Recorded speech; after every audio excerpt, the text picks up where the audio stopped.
오늘 교과 방송에 오신 여러분들을 환영합니다. 벌써 13번째 시간이 되었네요. 지난 12번째까지 성경에 기록된 그 아담의 언약으로부터 시작하여서 예수 그리스도로 완성되는 이 새 언약까지, 이 언약의 내용이 여러분들의 마음속에 크게 자리 잡았길 바랍니다.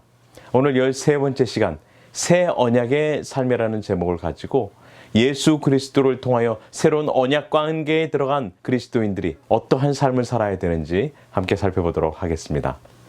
먼저 기억절 요한복음 10장 10절에 있는 말씀입니다. 내가 온 것은 양으로 생명을 얻게 하고 더 풍성히 얻게 하려는 것이라. 예수님께서 이렇게 말씀하셨죠. 도적은 도적질을 하고 죽이려 오지만은 예수 그리스도께서 이 땅에 오신 목적은 뭐예요? 여기 보니까 양으로 생명을 얻게 하고 그리고 더욱더 풍성하게 얻게 하기 위함이었다라고 이야기하고 있습니다. 여러분들, 생명을 더 풍성하게 얻는다는 것은 무엇일까요? 이것은 단지 어떤 양적인 이야기를 하고 있는 것이 아닙니다. 이것은 질적인 이야기예요. 그 생명이 단지 우리가 이 세상에서 즐기고 잘 먹고 잘 사는 것이 아니라 우리에게 다가올 영원한 생명, 즉 영생을 이야기하고 있는 것이죠. 누굴 통하여서요?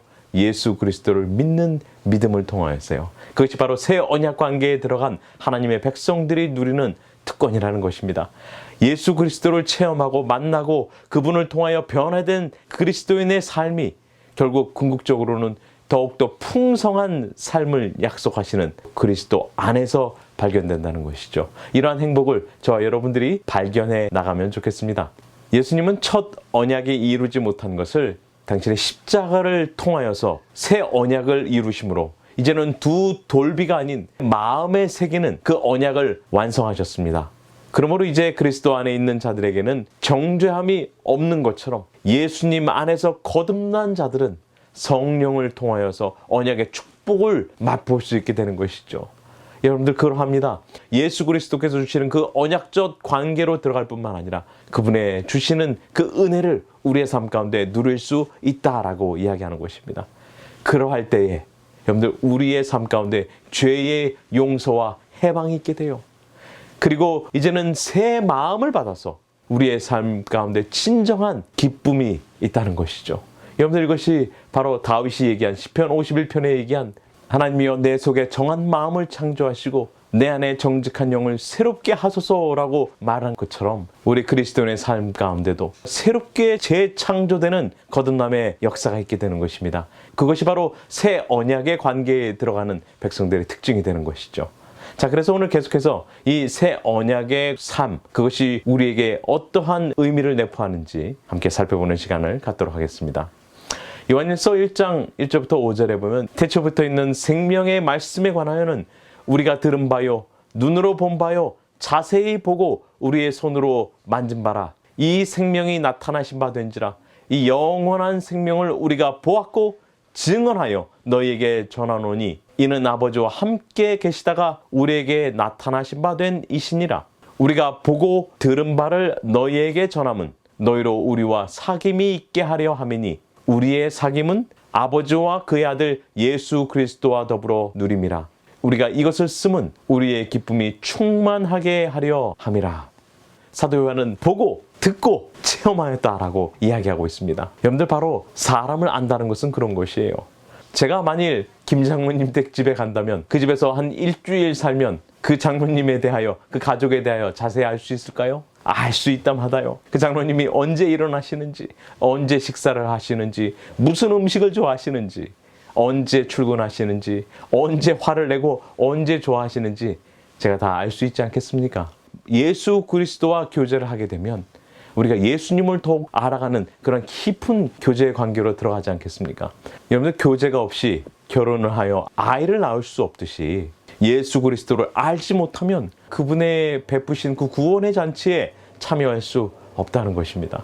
그렇기 때문에 요한은 자신이 보고 듣고 체험한 이 모든 것을 전하여 그들로 하여금 예수 그리스도의 교제의 관계, 사귐의 관계로 들어갈 것을 지금 여기서 이야기하고 있는 것입니다.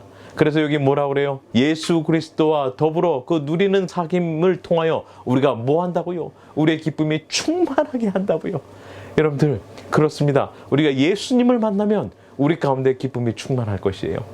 사도 바울도 그랬죠. 항상 기뻐하라. 그렇습니다. 여러 가지 고난과 환난은 우리 주변에 늘 가득해요.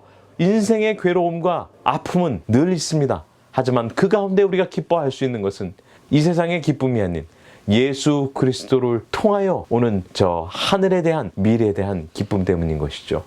그래서 요한일서 1장 6절부터 10절은 그 하나님의 빛 가운데 행할 때에 우리 가운데 사귐의 교제가 있다고 이야기하는 것입니다. 우리가 예수 그리스도를 만날 때 우리의 죄를 자복하게 돼요.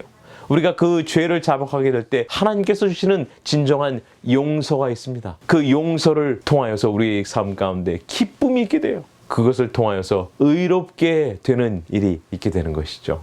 그리스도인들에게 진정한 기쁨은 뭐예요? 우리의 죄가 그리스도의 보혈을 통하여 용서함 받을 뿐만 아니라 그분께서 베푸신 그 언약의 관계에 들어갈 때에 우리에게 새로운 생명이 약속된다는 것이죠. 아멘입니다. 여러분들 이러한 기쁨이 우리의 삶 가운데 충만하게 되길 바랍니다. 그래서 실물교훈 48페이지는 이렇게 말씀하고 있습니다. 하나님을 섬긴다고 주장하는 사람들 중에 하나님께 대한 체험적인 지식을 가지지 못한 자들이 너무나 많다. 하나님의 뜻을 행하고 싶어하는 욕망은 성령의 깊은 감화에 의해서가 아니라 그들 자신의 기호에 따른 것이다. 그들의 행위가 하나님의 율법과 조화되지 않는다. 그들은 그리스도를 저희의 구주로 받아들인다고 하면서도 그가 저희에게 죄를 이길 능력을 주실 것을 믿지 않는다. 그들은 살아계신 구주와 개인적인 관계를 갖지 않았기 때문에 저희의 품성은 선천적인 결함과 후천적인 결함을 모두 나타내고 있다. 여러분들, 우리가 그리스도를 믿는다고 공언하면서 그리스도께서 베푸신 그 보혈의 공로를 통한 우리에게 죄를 승리케 하시는 그 경험이 우리 가운데 있지 않다면 우리는 그리스도를 부인하는 자들이에요. 우리가 살아계신 구주와 관계를 맺고 있지 않다는 반증이 되는 것이죠. 여러분들은 오늘 예수 그리스도와 살아있는 관계를 맺고 계십니까? 여러분들은 정말 예수 그리스도를 아십니까? 예수 그리스도께서 오늘 여러분의 삶의 주인이 되십니까? 그분과의 교제를 말씀을 통하여 기도를 통하여 얻을 때에 하나님의 율법과 조화되는 삶, 언약의 관계에 들어가는 새 언약의 삶이 될 줄 믿습니다. 로마서 7장 24절 25절은 오호라 나는 곤고한 사람이로다. 이 사망의 몸에서 누가 나를 건져내랴. 우리 주 예수 그리스도로 말미암아 하나님께 감사하리로다. 그런즉 내 자신이 마음으로는 하나님의 법을 육신으로는 죄의 법을 섬기노라.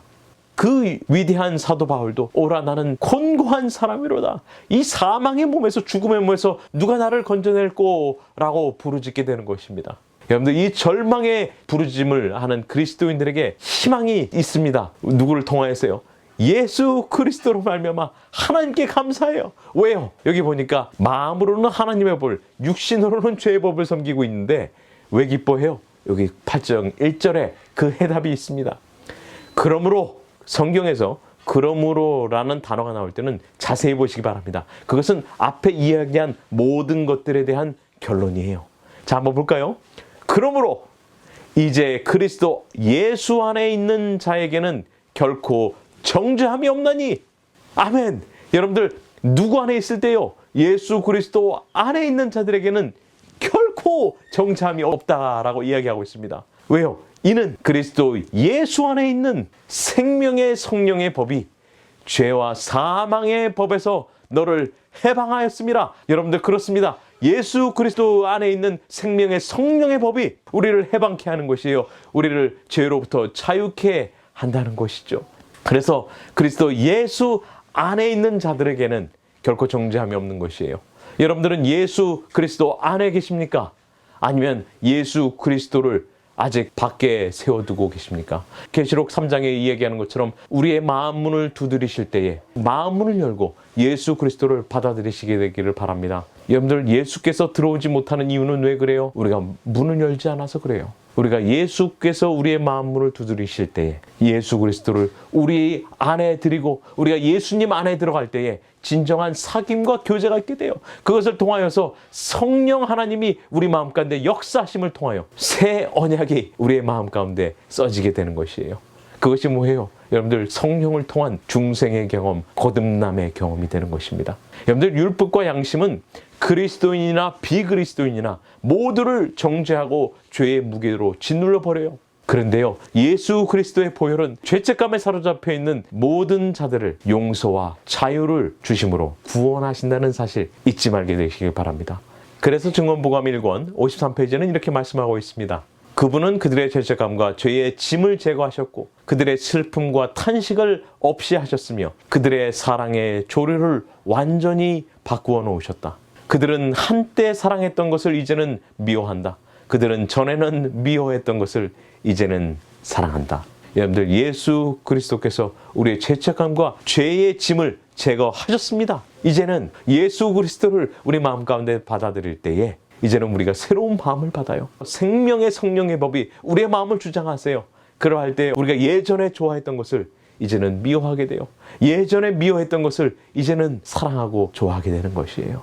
오늘 그리스도께서 베풀으신 생명의 성령의 법이 우리 마음을 주장할 때에 우리가 새로운 마음으로 재창조함 받을 수 있다는 것입니다. 에베소서 3장 17절부터 19절에는 믿음으로 말미암아 그리스도께서 너희 마음에 계시게 하시옵고 너희가 사랑 가운데서 뿌리가 박히고 터가 굳어져서 능히 모든 성도와 함께 지식이 넘치는 그리스도의 사랑을 알고 그 너비와 길이와 높이와 깊이가 어떠함을 깨달아 하나님의 모든 충만하신 것으로 너희에게 충만하게 하시기를 구하노라. 그렇습니다. 이제는 새로운 마음을 받은 자들이 믿음으로 말미암아 그리스도께서 계시게 하는 거예요. 예수께서 우리 마음 가운데 좌정하시는 거예요. 그래서 우리가 사랑 가운데서 뿌리가 박히고 터가 굳어져요. 여러분들, 이것은 변함없는 견고함을 이야기하는 것입니다. 이제는 이 그리스도의 사랑을 체험하는데 너비와 길이와 높이와 깊이, 여러분들 그분을 알에 대한 지식이 방대해져요. 우리로 충만함에 이르게 한다는 것이죠.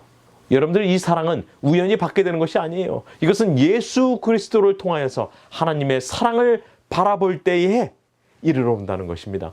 그 사랑의 결과로 우리의 삶이 바뀔 것입니다. 우리의 마음이 변화되어서 마침내 새로운 사상, 새로운 욕망, 새로운 목표를 가진 새로운 사람으로 변화될 줄 믿습니다. 이것이 바로 거듭남의 경험이에요. 예수께서 니고데모에게 말씀하신 사람이 물과 성령으로 거듭나지 않으면 결단코 하나님의 나라를 볼 수 없다라는 말씀과 동일한 내용인 것이죠. 여러분들, 우리의 마음 가운데 오늘 성령의 침례의 역사가 있게 되길 바랍니다. 그것을 통해서 새 마음을 받을 때에 갈라디아서 말씀하신 것처럼 이제는 내가 산 것이 아니오 내 안에 그리스도께서 살아계시는 삶이라. 이제 내가 육체 가운데 사는 것은 나를 위하여 자기 목숨을 버리신 예수 그리스도를 믿는 믿음 가운데 사는 삶이 될 줄 믿습니다. 그래서 요한 1서 4장 16절은 이렇게 이야기하고 있어요. 하나님이 우리를 사랑하시는 사랑을 우리가 알고 믿었노니 하나님은 사랑이시라. 여러분들, 성경은 하나님이 사랑을 가지고 있다라고 이야기하잖아요. 하나님은 사랑 그 자체세요. 그 본질이세요. 그분이 우리 마음 가운데 좌정하신다면 우리는 사랑스러울 수밖에 없는 사람이 되는 것이죠. 그래서 사랑 안에 거하는 자는 하나님 안에 거하고 하나님도 그의 안에 거하느니라. 하나님께서 우리 마음 가운데 거하실 때 진정한 하나님의 사랑이 거할 줄 믿습니다. 여러분들이 이 하나님의 사랑은 뭐예요? 이것은 바로 하나님의 성품이에요. 하나님의 헤세드예요. 여러분들, 언약을 마무리하면서 바로 언약과 계속 반복해 나왔던 것이 우리 하나님의 성품 헤세드, 하나님의 자비하심과 인자하심과 인애하심과 성실하심, 오래 참음이었던 것처럼 바로 하나님 이 모든 것을, 헤세드는 신약 성경에 와서는 이것은 아가페로 해석되는 것이죠. 결국은 이 하나님의 사랑이, 하나님의 성품이 우리 가운데 꼴지워진다는 것입니다. 그것이 바로 새 언약을 통하여 새 마음을 받은 자들이 나타낼 특징이 되는 것이죠. 그래서 시대소망 324페이지는 이렇게 말씀하고 있습니다. 사람이 그리스도께 굴복할 때에 새로운 능력이 새 마음을 점령한다. 사람이 스스로 성취할 수 없는 변화가 일어난다. 인간의 본성에 초자연적인 요소를 가져다 주는 것은 초자연적인 역사이다. 이것은 여러분들 성령의 역사를 이야기하고 있는 것이죠. 성령 하나님께서 우리 마음 가운데 새 마음을 창조해 주실 때 초자연적인 우리 인간의 본성으로, 여러분들의 의지로 죄를 극복하고자 했던 그 모든 실패했던 것들이 이제는 가능하게 될 줄 믿습니다. 누굴 통하여서요? 여러분들의 의지가 아니에요. 우리의 능력이 아닙니다. 바로 성령 하나님의 능력을 통하여서요. 우리가 그리스도께 굴복할 때에 성령께서 우리에게 새 마음을 창조해 주시는 것이죠. 자, 그래서 예수 그리스도를 믿는 자들에게는 무엇이 약속돼요? 하나님의 놀라운 언약의 축복이 약속되는데 그것이 뭐예요? 영생입니다. 요한복음 11장 25절 26절 예수께서 이르시되 나는 부활이요 생명이니 나를 믿는 자는 죽어도 살겠고 무릇 살아서 나를 믿는 자는 영원히 죽지 아니하리니 이것을 내가 믿느냐? 아멘! 여러분들 예수께서 이렇게 질문하실 때 모두 다 아멘 하시게 되시길 바랍니다. 예수께서는 부활이요 생명이니 나를 믿으면 죽어도 살겠다라고 말씀하세요. 예수 그리스도를 믿는 자들에 대한 하나님께서 주시는 놀라운 언약의 축복의 약속인 것입니다. 여러분들 예수님의 피로 맺은 새 언약은 율법의 저주 아래 놓인 사람에게 구원의 길을 제공하시는 것이에요. 그래서 예수님을 믿는 믿음 가운데 죽는 죽음은 성경에서는 잠이라라고 이야기하는 것이죠. 왜냐하면 이들은 예수께서 다시 오실 때에, 예수께서 재림하실 때에 이제는 사망의 몸이 아니라 불멸의 몸을 입고 무덤에서 나오게 될 것이기 때문에 그러한 것입니다. 그래서 예수께서 죽으시고 부활하신 것처럼 우리도 부활과 영생의 소망을 갖고 살게 될 수 있다는 것이죠. 이것이 바로 예수께서 언약을 통하여서 우리에게 주시는 새로운 생명에 대한, 아니 영원한 생명에 대한 약속이 되는 것입니다. 이것이 바로 이 땅에 살고 있지만 이 세상에 속한 자가 아닌 바로 하늘에 속한 자가 되게 하는 줄 믿습니다. 그리스도를 믿는 자들에게도 고통이 있습니까? 죽음으로 인한 슬픔과 이별의 고통이 있어요? 있어요. 아픔이 있습니까? 있습니다. 그거로 인한 영적인 고뇌와 번민이 있을 수 있어요. 그것으로 인한 육체적, 정신적 고통과 고뇌가 있을 수 있습니다. 하지만 우리가 예수 그리스도께 주시는 영적인 새로운 삶을 우리 마음 가운데 받아들일 때에 우리의 삶은 고통 중에 있지만 기뻐할 수 있다는 것이죠. 이 부활의 소망이 없다면 여러분들 우리의 믿는 모든 것은 헛것이다 라고 바울은 이야기하고 있습니다. 그러므로 우리에게는 이 영생의 소망이 이 세상을 살아나가게 할 수 있는 희망이 된다는 것이죠. 여러분들 긴 터널을 가보신 적 있습니까? 만약에 그 터널의 끝이 아무것도 없는 막혀있는 동굴과 같은 곳이라면 여러분들 좌절하고 절망하지 않겠습니까? 아무리 내가 빨리 달려가고 아무리 그곳을 향해 다간다 할지라도 그것이 막혀있다면 여러분들 우리에게는 희망이 전혀 없는 상태가 될 수 있습니다. 하지만 그 끝에는 빛과 생명과 희망이 있다면 우리가 비록 어둠의 터널을 지나고 있을지라도 우리가 희망과 소망으로 그 끝을 바라보며 인내하며 견딜 수 있지 않겠습니까? 그렇기 때문에 성경은 우리에게 약속을 주신 것이에요. 우리가 비록 세상에 있고 세상의 고난과 환난을 받을지라도 그것을 어떻게 하라고요? 미래의 소망을 가지고 우리가 이겨내라고요. 고난 가운데 있지만 우리가 소망을 가지고 영광스러운 재림의 날을 고대할 수 있다는 것입니다.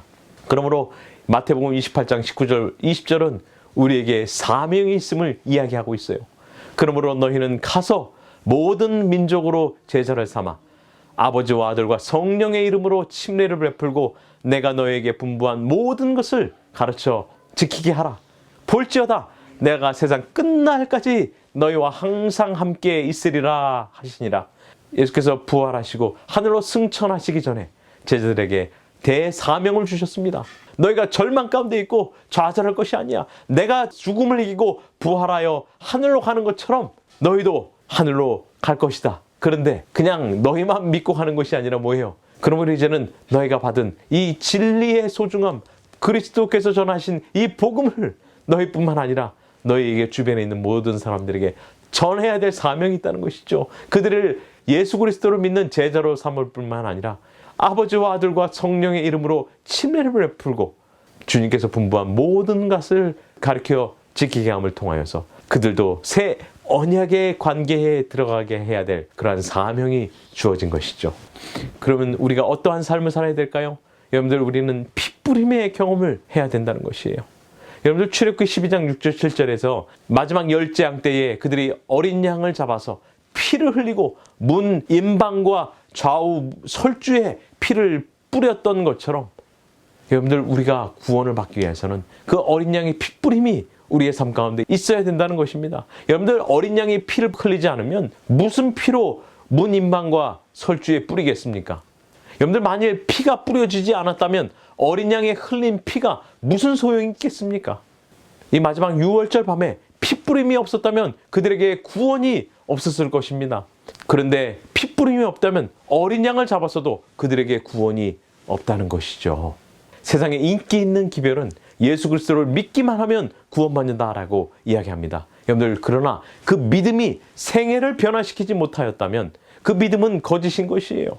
왜냐하면 문설주의 피가 뿌려지지 않았기 때문이죠. 여러분들, 생애는 성화되지 않았기 때문에 그렇습니다.